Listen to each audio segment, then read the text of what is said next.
आइए एक नई कहानी की ओर चलते हैं। बातें जो दिल को छू गई। कुछ समय पहले मुझे किसी कारण से ट्रेन में सफ़र करना था। बस इसी छोटे से सफ़र में एक बूढ़ी सी माँ से मेरी मुलाकात हुई। उनकी कुछ बातें जो मेरे दिल से छू गई। ट्रेन अपनी धीमी गति से प्लेटफॉर्म से निकल रही थी। कुछ लोग जल्दी जल्दी ट्रेन में चढ़ रहे थे तो कुछ लोग एक दूसरे को धक्का मारकर सीट पर जल्दी जल्दी बैठने की कोशिश में लगे थे। यह तो रोज़ की बातें हैं। अब मैं भी एक सीट पर बैठ गई थी। खिड़की वाली सीट थी मेरी। बहुत अच्छा लग रहा था। चलती ट्रेन में खिड़की से जो ठंडी ठंडी हवा आती है वह सफ़र में एक बहुत अच्छा सा आनंद का एहसास कराती है। अब मेरे सामने वाली सीट पर एक बूढ़ी माँ बैठी थी। सफ़ेद बाल, झुर्रियों भरा चेहरा और आँखों में अजीब सी चमक।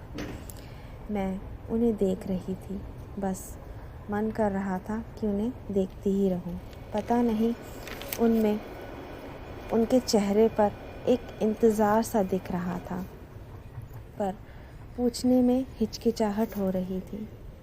पता नहीं कहीं मेरे प्रश्न पर उन्हें गुस्सा ना आ जाए। बस एक स्टेशन ही गुज़रा था। उन्होंने अपने थैले में हाथ डालकर कुछ ढूंढना शुरू करा। ना मिलने पर परेशान सी हो गई। मुझे अब रुका ना गया। मैंने भी पूछा, माँ क्या हुआ? आपको कुछ चाहिए? क्या मैं आपकी कोई मदद कर सकती हूँ? उन बूढ़ी माँ ने बड़े प्यार से मेरी तरफ देखा और बोली, बेटी क्या तुम्हारे पास पानी होगा? मैं घर से निकलते समय जल्दी जल्दी में पानी की बोतल भूल आई हूँ और मुझे बहुत प्यास लग रही है। मैंने अपने पानी की बोतल उनकी ओर बढ़ाई और बस अब धीरे धीरे ट्रेन के सफ़र में उनसे मेरी बातें शुरू हो गई थी। बातों बातों में उन्होंने बताया कि वह अपने बेटे से मिलने जा रहे हैं। सालों बाद बेटे ने उन्हें अपने पास बुलाया है।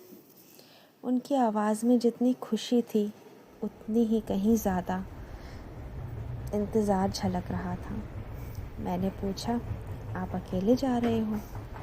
वह बोली लंबी सांस लेते हुए, हाँ बेटा, अब तो अकेले की आदत सी हो गई है। फिर उन्होंने जो मुझसे कहा वह बात मेरे दिल को छू सी गई। उनकी आंखें भर आई थी, लेकिन चेहरे पर एक मुस्कुराहट रखी हुई थी। वह मुझसे बोली, बच्चे जब बड़े हो जाते हैं तब उनके पास माँ बाप के लिए समय नहीं होता और ना ही उन्हें माँ बाप की ज़रूरत सी रह जाती है। लेकिन जब बच्चे छोटे होते हैं ना, तब माँ बाप उनको अपना पूरा समय देते हैं। माँ बाप को उनकी जब ज़रूरत होती है तब बच्चों को ये एहसास ही नहीं होता कि माँ बाप को उनकी ज़रूरत है। कुछ बच्चों को उनका इंतज़ार भी समझ में नहीं आता है। बस वह 2, 3, 4 बड़े बड़े घर तो खरीद लेते हैं, पर उन घरों में माँ बाप कहाँ पड़े रह जाते हैं ये उन बच्चों को पता ही नहीं होता। जब बच्चे छोटे होते हैं हम बच्चों को सुबह उठकर सबको राम राम कहना, गुड मॉर्निंग करना सिखाते हैं। पर जब बच्चों बड़े हो जाते हैं ना और हम बूढ़े, उनके मुंह से ही इन शब्दों को सुनने और खुद उनको बोलने के लिए तरस से जाते हैं। उनकी इन कुछ शब्दों में ही बहुत सा कुछ छुपा हुआ था जो कि मेरे दिल को छू गया।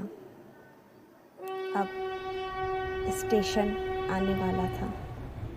उतरते समय उन्होंने मेरा हाथ पकड़ा और बोली, बेटी जब घर पहुँचो तो माँ बाप से बातें ज़रूर कर लिया करो। अपना थोड़ा सा समय उनको भी दिया करो। उन्होंने तुम्हें अपने जीवन का वह महत्वपूर्ण समय दिया है जब वह तुम्हें पालने के अलावा बहुत कुछ कर सकते थे। बेटा, माँ बाप कभी खुद नहीं बोलते, पर वह तुमसे बात करने का, तुम्हारे साथ समय बिताने का इंतज़ार ज़रूर करते हैं और बस करते रहते हैं। ट्रेन आगे बढ़ गई, लेकिन उन बूढ़ी माँ की बातें मेरे दिल को छू सी गई। ऐसा लगा कि ट्रेन तो चलती गई, लेकिन उनकी बातें मेरे दिल में रह सी गई, अटक सी गई। Thank you. अगर मेरी बातें, मेरी कहानियाँ आपको अच्छी लगे तो प्लीज़ लाइक करें, सब्सक्राइब करें। Thank you.